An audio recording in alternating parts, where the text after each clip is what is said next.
Reminiscências sobre Meishu-sama, volume 1, capítulo 1, Reminiscências por Nidai-sama, segunda líder espiritual. Relato 4. Uma honestidade inata. Aos 25 anos de idade, com um investimento inicial de 2.000 ienes, Meishu-sama abriu uma loja de miudezas em Tóquio, no bairro de Nihonbashi, e deu a ela o nome de Korindo. Nessa época, ele vivia com a mãe e uma jovem parenta. Assumindo o firme propósito de cuidar da loja sozinho, acordava cedo todos os dias e, antes mesmo que as pessoas começassem a transitar pelas ruas, varria a calçada de entrada e depois limpava a loja, tirando o pó e passando pano no chão. Meishu-sama tratava a todos com cortesia e consideração, indistintamente. Agradecia aos compradores e até mesmo a uma criança que viesse comprar apenas um punhado de elásticos para prender o cabelo. Ele dizia com frequência: "Eu costumava trabalhar como proprietário, empregado e aprendiz. Enfim, sozinho, desempenhava 3 funções ao mesmo tempo." Pela manhã, tomava sopa de soja e comia uma porção de picles japonês. No almoço, um ovo cozido e à noite, peixe, sopa e picles japonês, sempre acompanhado de arroz. Trabalhava arduamente. Em um curto espaço de tempo, sua loja se expandiu até se tornar atacadista. Posteriormente, chegou a fornecer artigos às lojas de departamentos, tendo vários empregados, mas, no início, fazia tudo sem a ajuda de ninguém. Quando Meishu-sama abriu a loja Korindo, um parente com muita experiência aconselhou-o: "Nos negócios, ser honesto não é suficiente para prosperar. Você não pode se deixar levar por deveres sociais, pela compaixão ou pela amizade." Por um momento, Meishu-sama achou que aquilo poderia ser o certo e até se esforçou para mentir. Porém, sem obter bons resultados, desconsiderou o conselho e prosseguiu de acordo com sua honestidade inata. Certo dia, um diretor comercial da loja Mitsukoshi, passando pela loja de Meishu-sama, disse: "Recentemente fui nomeado diretor comercial da seção de miudezas e não conheço nada sobre o assunto. Gostaria muito de obter qualquer informação quanto a lojas do ramo ou qualquer outro detalhe que o senhor me ensinar." Meishu-sama respondeu: "Eu mesmo não tenho muita experiência, mas terei imensa satisfação em transmitir-lhe o que sei."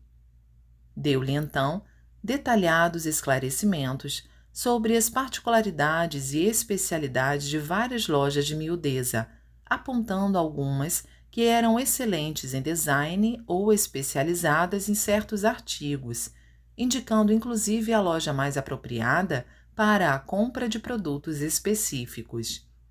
Após ter ouvido as informações, o diretor comercial da Mitsukoshi foi embora, agradecendo as orientações recebidas. Posteriormente, ele voltou e disse: "Muito obrigado pelas referências que me deu outro dia. Hoje tenho um favor a lhe pedir." E continuou: "O senhor é um raro homem de negócios. A maioria das pessoas, só de ouvir o nome Mitsukoshi, expressaria o desejo de negociar conosco e se vangloriaria. O senhor, no entanto, nem mencionou sua loja. Ao contrário, ensinou gentilmente, mostrando as particularidades de outros estabelecimentos.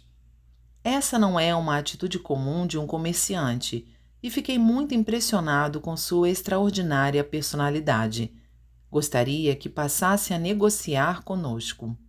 Meishu-sama declinou a oferta diversas vezes, mas diante de insistentes pedidos, acabou fechando o contrato com a loja. Com essa transação, sua loja, que era de varejo, passou a ser de atacado. A originalidade de suas criações e seu estilo inovador despertaram a atenção e a simpatia do meio comercial, fazendo com que ele se tornasse uma pessoa bem-sucedida. Relato 5. Sempre com espírito de vanguarda. Ao transformar a Corindô em um comércio por atacado, que ele nomeou de Loja Okada, Meixo-sama contratou seu primeiro gerente e informou-lhe: você receberá uma porcentagem sobre o montante das vendas. Como a empresa estava iniciando, os lucros eram pequenos. Com o passar do tempo, ela foi crescendo. Ouvi dizer que mesmo que as vendas alcançassem altos índices, Meixo-sama jamais alterou a porcentagem de comissão dos funcionários. Sendo assim, naturalmente, os lucros aumentaram tanto que era difícil saber quem estava em melhor situação, se Meixo-sama ou seus empregados. Estes, incomparavelmente, ganhavam mais que os de outras lojas. Isso lhe valeu grande respeito e garantiu fidelidade no trabalho por parte de seus subordinados. Creio que esse era o jeito de ser de Meixo-sama em qualquer lugar. O senhor Nagashima, que trabalhou na loja de Meixo-sama por longo tempo e mais tarde estabeleceu-se por conta própria com grande êxito, nunca esqueceu seu tempo de empregado, orgulhando-se muito por ter tido Meixo-sama como patrão. Ainda hoje, ele se sente como uma espécie de filho e vem visitar-me. Ele conta: desde que comecei a trabalhar com Meixo-sama, senti que ele era uma pessoa completamente diferente de qualquer outra. Havia nele uma mistura de autoridade e poder que nos deixava um pouco tensos. Por outro lado, era extremamente amável, combinando severidade e amor de forma perfeita. Meixo-sama acrescentava ao salário fixo de seus funcionários uma comissão, que era conferida de acordo com a eficiência no trabalho. Seu método de gerenciamento empresarial diferia das lojas comuns. Podemos dizer que, pela aplicação desse método, sua originalidade estava, no mínimo, 10 anos à frente do seu tempo. Relato 6. O lazer diversificado de Meixo-sama. Nessa mesma época, por volta das 3 ou 4 horas da tarde, Meixo-sama terminava seus afazeres e telefonava para casa. Eu o encontrava na loja e de lá saíamos. Costumávamos ir ao Teatro Imperial ou ao cinema em Giza ou Asakusa. Como ele gostava de filmes, vivia ocupado indo a cada novo lançamento, aqui e acolá.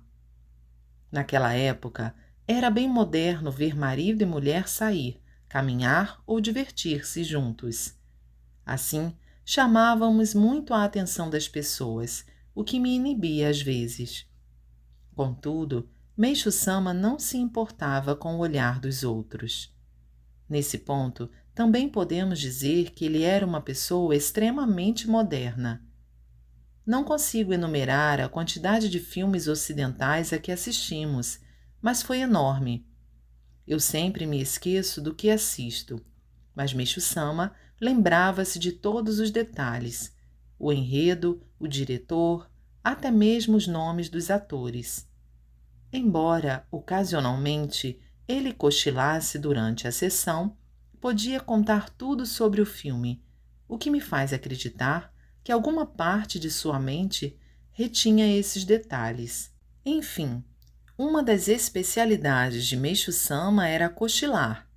Por essa razão, sempre que tinha algum tempo livre, dormia um pouco. Mesmo que fossem filmes do seu agrado, se houvesse alguma cena pouco interessante, ele logo cochilava. Todavia, ao aparecer uma mais interessante, despertava naturalmente.